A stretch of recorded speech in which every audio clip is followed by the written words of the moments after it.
নীলা মাঝে মাঝে ভাবতো সে জিদের বসে যা যা করছিল তার ঠিক হচ্ছিল নাকি ভুল করছিল।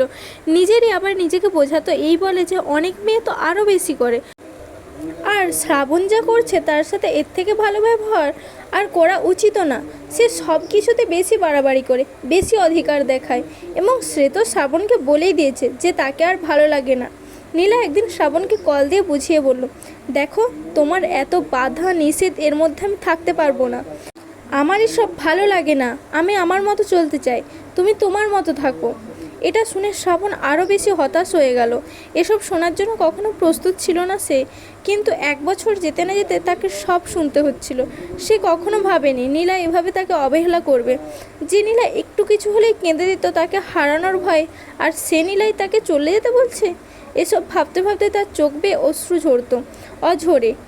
শ্রাবণ নীলাকে বারবার বোঝাতো যে সে আর নীলাকে শাসন করবে না, অধিকার দেখাবে না। নীলা যেভাবে চায় সেভাবে চলবে, নীলাকে নীলার মতো করেই রাখবে। কিন্তু এসব কথায় নীলার মন আর গোলাতে পারতো না। সে যা করতে পারতো তা হলো তার প্রতি নীলার বিরক্তির পরিমাণ বাড়ানো। নাজিম না এলে হয়তো নীলা কখনো এমন হতো না। নীলা শ্রাবণের সম্পর্কের অবনতি হতো না। নীলা কখনো শ্রাবণকে অবহেলাও করতো না। নাজিম আসার পর নীলার মাঝে যে পরিবর্তনগুলো দেখা দিল তা হলো শ্রাবণের পরিবার তথা তার বাবা মা কেমন যেন নীলার কাছে সমস্যা হয়ে উঠল, যা আগে কখনোই মনে হয়নি নীলার। শ্রাবণের পরিবারের নানা খুঁত অসুবিধা নীলা তার মাকে দেখাতে লাগলো, যা সে আগে কখনো করেনি। বরং আগে সে তার মাকে শ্রাবণের পরিবার সম্বন্ধে কথা উঠলে বলতো, সবই ভাগ্য, কার কখন কি হয় কেউ বলতে পারে না। অথচ পরে সে নিজেই শ্রাবণের পরিবারের খুঁত খুঁজে বের করতে লাগলো। আগে নীলা শ্রাবণের মাকে নিয়ে শ্রাবণকে কিছু বলতো না, বরং শ্রাবণ মাকে নিয়ে মন খারাপ করলে নীলা তাকে এটা সেটা বলে বোঝাতো।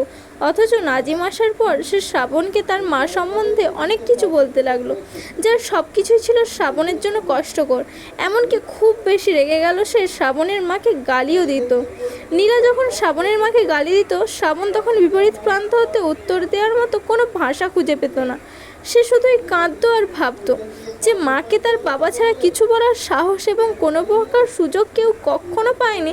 এখন সে মাকে নীলা যাচ্ছে তাই বলছে, এবং যার সবটাই বলা হচ্ছে কেবল তার কারণে।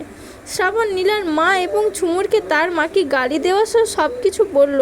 আবার বললে তারা নীলাকে শাসন করতে শুরু করেন। বিশেষ করে শ্রাবণের মাকে গালি দেওয়াটা নীলার মা কোনোভাবেই মানতে পারেনি।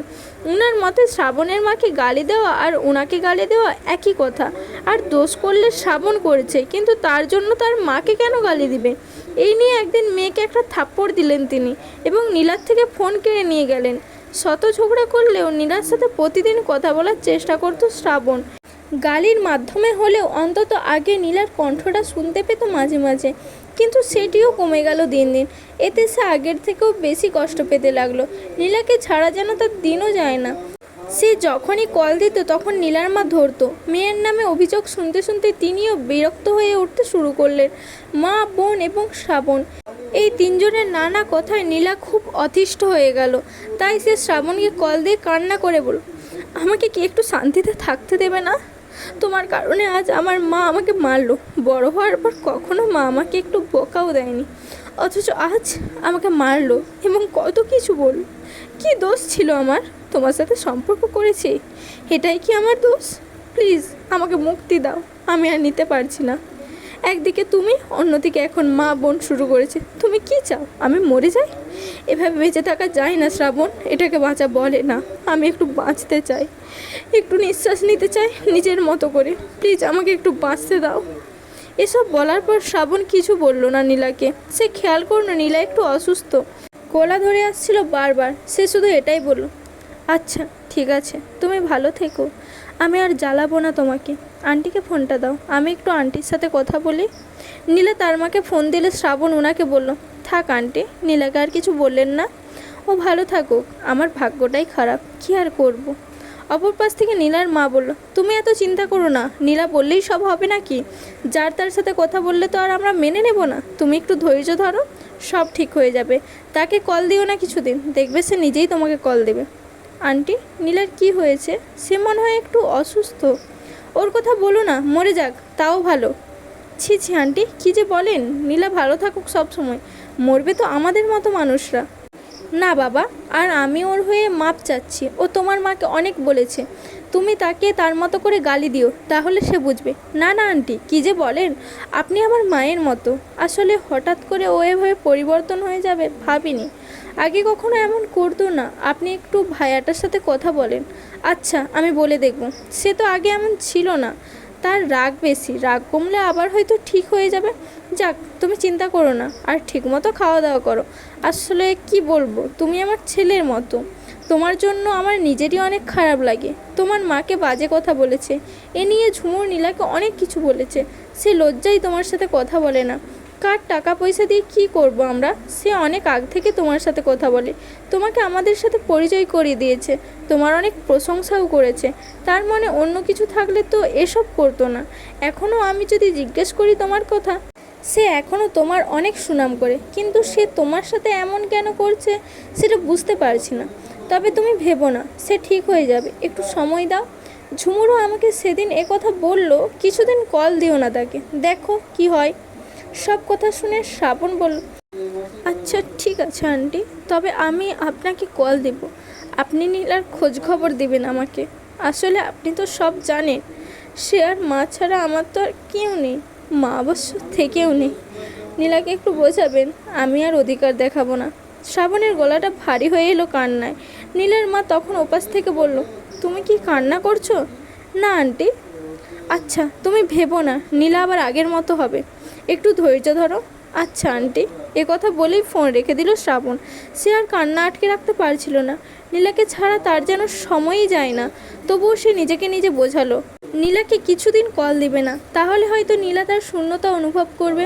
যতই কষ্ট হোক, নীলাকে আপাতত কিছুদিন কল দেওয়া বন্ধ করতে হবে তার।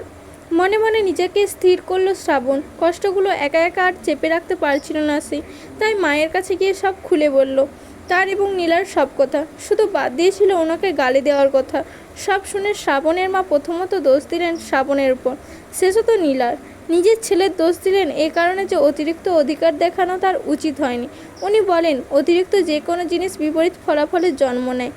মায়ের কথার বিপরীতে শ্রাবণ মাকে বোঝাতে চাইল যে নীলা অন্য ছেলের সাথে কেন কথা বলে।